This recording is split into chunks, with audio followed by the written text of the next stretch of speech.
നമസ്കാരം. എന്റെ പേര് അഭിജിപ്പിയൻ. ഞാൻ പഠിക്കുന്നത് ALP സ്കൂൾ പറ്റിപ്പുള്ളി.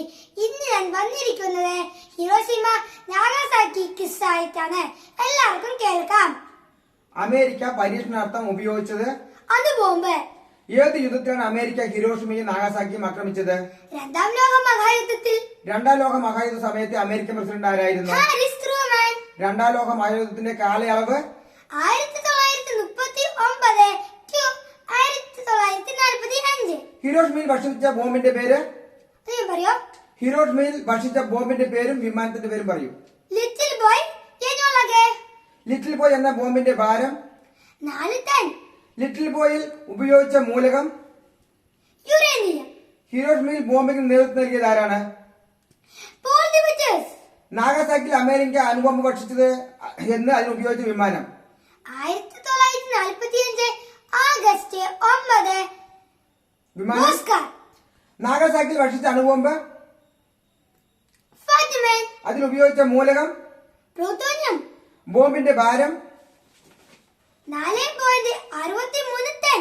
നാഗസാക്കിയിൽ അണുബോംബ് വർഷിക്കുന്നതിന് നേതൃത്വം കൊടുത്തത് ചാൾസ് സീന. അണുബോംബ് ആക്രമണത്തിന് ഇരയായിട്ടും ജീവിക്കുന്നവരെ വിളിക്കുന്ന പേര് ഹിബാകുഷ.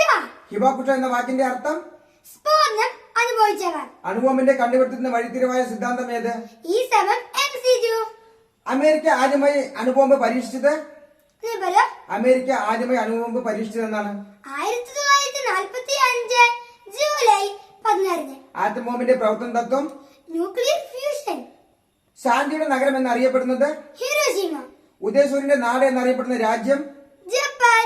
ജപ്പാനിൽ ഭക്ഷിച്ച അണുബോംബിന്റെ വികരണമേറ്റ് രോഗബാധയായി പിന്നീട് ലോകപ്രശസ്തയായ പെൺകുട്ടി സദാകോ സസാക്കി. രണ്ടാം ലോക മഹായുദ്ധത്തിൽ ജനങ്ങൾ അനുഭവിച്ച വേദനകളും ദുരിതങ്ങളും അവതരിപ്പിക്കപ്പെട്ട പുസ്തകം കുറിപ്പുകൾ. അമേരിക്കയിലെ ഏത് തുറമുഖം ആക്രമിച്ചതിനാണ് പകരമായിട്ടാണ് ജപ്പാനിൽ അണുബോംബ് പ്രയോഗിച്ചത്? അമേരിക്കയിലെ ഏത് തുറമുഖം ആക്രമിച്ചതിന് പകരമായിട്ടാണ് ജപ്പാനിൽ അണുബോംബ് പ്രയോഗിച്ചത്? ഹിരോഷിമയിൽ അണുബോംബ് ഭക്ഷിച്ച അമേരിക്കയുടെ B-29 യുദ്ധവിമാനത്തിന്റെ ലക്ഷ്യം എവിടെയായിരുന്നു? ലോകത്തിലെ ആദ്യത്തെ ആറ്റം ബോംബ് ഏതാണ്? ലോകത്തിലെ ആദ്യമായി അണുബോംബിന്റെ പരീക്ഷണം നടന്ന സ്ഥലം ഹിരോഷിമ പീസ് മെമ്മോറിയൽ പാർക്ക് രൂപകൽപ്പന ചെയ്തത് ഹിരോഷിമ പീസ് മെമ്മോറിയൽ പാർക്കിന് സമാധാന ജ്യോതി എന്നിവരെ അണിയാതെ സൂക്ഷിക്കാനാണ് തീരുമാനിച്ചിരിക്കുന്നത്. എല്ലാ അനുവാദങ്ങളും നീക്കം ചെയ്യുന്നത് വരെ ഹിരോഷിമ പീസ് മെമ്മോറിയൽ പാർക്ക് സ്ഥാപിച്ചിരിക്കുന്ന പ്രതിമ ആരുടേതാണ്? സദാകോ സസാക്കി. അമേരിക്കയുടെ ബോംബ് നിർമ്മാണത്തിന് ഇട്ടിരുന്ന രഹസ്യ പേരെന്ത്? മാൻഹാട്ടൻ പദ്ധതി. മാൻഹാട്ടൻ പദ്ധതിയുടെ തലവൻ ആര്? പറയോ? മാൻഹാട്ടൻ പദ്ധതിയുടെ തലവൻ ആര്? Robert Oppenheimer. ജപ്പാനിലെ ക്യൂഷു ദ്വീപുകളുടെ തലസ്ഥാനം നാഗസാക്കി. രണ്ടാം ലോക മഹായുദ്ധകാലത്ത് ജപ്പാൻ ഭരണാധികാരി ആരായിരുന്നു? ഹിരോഹിറ്റോ. യുദ്ധത്തിനിരയായ അനേകായിരം കുഞ്ഞുങ്ങളുടെ പ്രതീകമായ പെൺകുട്ടി സദാകോ സസാക്കി. ഹിരോഷിമയിൽ അണുബോംബ് സ്ഫോടന ശേഷം വിരിഞ്ഞ ആദ്യ പുഷ്പം ഏത്? ഓലിയാന്തർ പുഷ്പം. ഹിരോഷിമയുടെ ഇപ്പോഴത്തെ ഔദ്യോഗിക പുഷ്പം ഓലിയാന്തർ പുഷ്പം. ബോംബ് ആക്രമണ ശേഷം ഹിരോഷിമ സന്ദർശിക്കുന്ന ആദ്യ അമേരിക്കൻ പ്രസിഡന്റ് ആരാ? വർഷം പറയൂ. 2016. ഇന്ത്യ ആദ്യമായി അണുബോംബ് പരീക്ഷിച്ചതെന്ന്? ഇന്ത്യ ആദ്യമായി അണുബോംബ് പരീക്ഷിച്ചത് എന്നാണ്? 1974 മെയ് 10 രാജസ്ഥാനിലെ പൊഖ്രാനിൽ. ഇന്ത്യ അണുബോംബ് പരീക്ഷണത്തിന് ഉപയോഗിച്ച മൂലകം പ്ലൂട്ടോണിയം. സമ്പുഷ്ട യുറേനിയം എന്നറിയപ്പെടുന്നത് എന്താണ്? യുറേനിയം 235. ഇന്ത്യൻ അണുബോംബിന്റെ പിതാവ് ആരാ?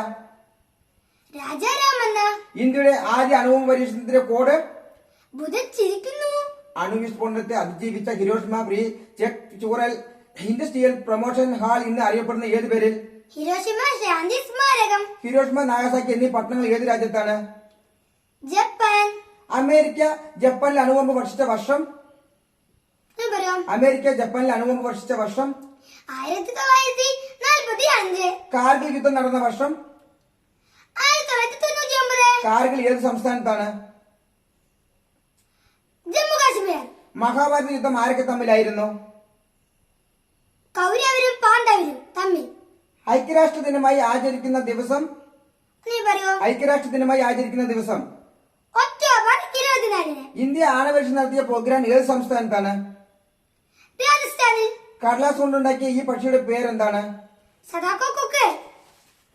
പ്രശസ്തമായ ഈ ചിത്രം ഏത് യുദ്ധവുമായി ബന്ധപ്പെട്ടതാണ്? വിയറ്റ്നാം യുദ്ധം. സമാധാനത്തിന്റെ പ്രതീകമായ പക്ഷിയാണ് ഈ കുട്ടിയുടെ ഡയറി കുറിപ്പ് ലോകപ്രശസ്തമാണ്. കുട്ടിയുടെ പേര് എഴുതുക. An Frank. ആദ്യമായി അണുബോംബ് ഉപയോഗിച്ച യുദ്ധം. രണ്ടാം ലോക മഹായുദ്ധം. ദ ഗ്രേറ്റ് ഡിക്റ്റേറ്റർ എന്ന സിനിമയുടെ ശില്പി ചാർലി ചാപ്ലിൻ. ലോക സമാധാനത്തിനായി രൂപം കൊണ്ട സംഘടനയുടെ ലോഗോവാണിത്. സംഘടന ഏത്? ഐക്യരാഷ്ട്ര സംഘടന. യുദ്ധവും സമാധാനവും എന്ന കൃതി ആരുടേതാണ്? ഒന്ന് പറയാം. യുദ്ധവും സമാധാനവും എന്ന കൃതി ആരുടേതാണ്? Leo Tolstoy. Very good. എല്ലാവരും ലൈക്കും സബ്സ്ക്രൈബും സപ്പോർട്ടും ചെയ്യണേ. ബൈ.